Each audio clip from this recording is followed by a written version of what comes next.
Ja, nongeye kugikaze kuri ya YouTube channel yawe tugiye kurebera hamwe amwe mu mabanga ateye ubwoba abitse mu bubiko bunini bwa Vatikani bwitwa Archivum Secretum Apostolicum Vaticanum. Ja, ubakaba ari bumwe mu bubiko bunini cyane ku isi bubitse amabanga menshi ateye ubwoba. Tugiye kurebera rero hamwe amwe mu mabanga ateye ubwoba Kiliziya Gatolika ibitse. Ja, rero ibanga rya mbere bavuga yuko Kiliziya Gatolika ibitse, bavuga yuko ibitse inyandiko zimwe na zimwe abantu bagiye bakorana n'ibiremwa by'umwijima. Ja, bavuga yuko hari inyandiko zimwe na zimwe Kiliziya ibitse abantu bagiye bandikirana bagirana amasezerano n'amadayimoni n'imbaraga z'umwijima. Ja, rero bavuga yuko ayo mabanga Kiliziya iyabitse.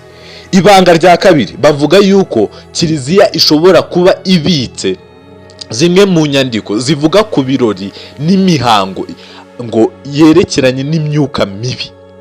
Ja, bavuga yuko Kiliziya Gatolika ishobora kuba ibitse inyandiko zimwe zivuga ku bapapa bagiye bakora n'imiryango nka Florence ndabizi ntagizwe n'abantu benshi, n'indi miryango nka Illuminati irazwi cyane ya imiryango ikorana n'imyuka mibi.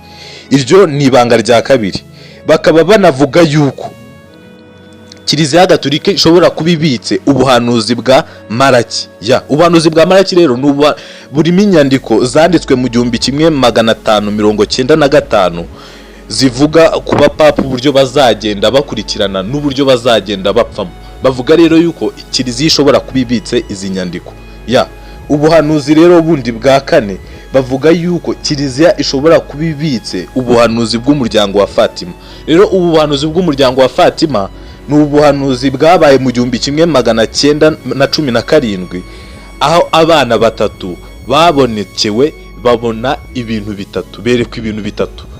Ibyo bintu bitatu rero, icya mbere beretswe cyarabaye, n'icya kabiri cyarabaye, icya gatatu ubwo nicyo kitaraba. Bavuga rero yuko icyo cya gatatu Kiliziya Gatolika aricyo ishobora kubibitsa. Icyo cya gatatu rero abantu bakeka yuko gishobora kuba ari intambara ikomeye y'isi izaba cyangwa kurimbuka kwa Kiliziya.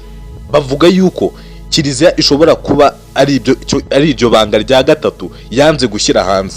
Ikindi rero bavuga yuko Kiliziya ishobora kubibitsa zimwe mu nyandiko zivuga ku ruhare Kiliziya yaba yaragize mu majenoside nka jenoside y'Abayahudi. Tuzi ko Kiliziya yagiye ihishira abanazi bamwe na bamwe, nyuma byagiye bigaragara ko Kiliziya hari abanazi yagiye ihishira ntibafungwe ikabaha n'ubuhungiro. Ja, ikindi kivugwa rero bavuga yuko Kiliziya ishobora kubibitsa inyandiko zivuga kubihaye Imana bagiye bahohotera abo bayobora. Ja, hari ibyo bintu byagiye bigaragara mu mareta menshi yuko hari abihaye Imana bafataga ku ngufu abo bayobora, ugasanga rimwe na rimwe banabateye inda, cyangwa ugasanga afashe ku ngufu umwana mutoya ahise amutera inda. Ibyo byagiye bigaragara. Rero bavuga yuko Kiliziya ishobora kubibitse izo nyandiko. Nkaba nkushimira rero wafashe umwanya ukumva ino video ukaba ugeze ku iherezo ryayo. Imana iguhe umugisha. Ciao ciao. Turakora ibindi biganiro, icyo sabwa gusa no gukanda subscribe kugira ngo buri kimwe icyo cyose twa update kijye kikugeraho gatanu ku kandi. Urakoze. Imana iguhe umugisha.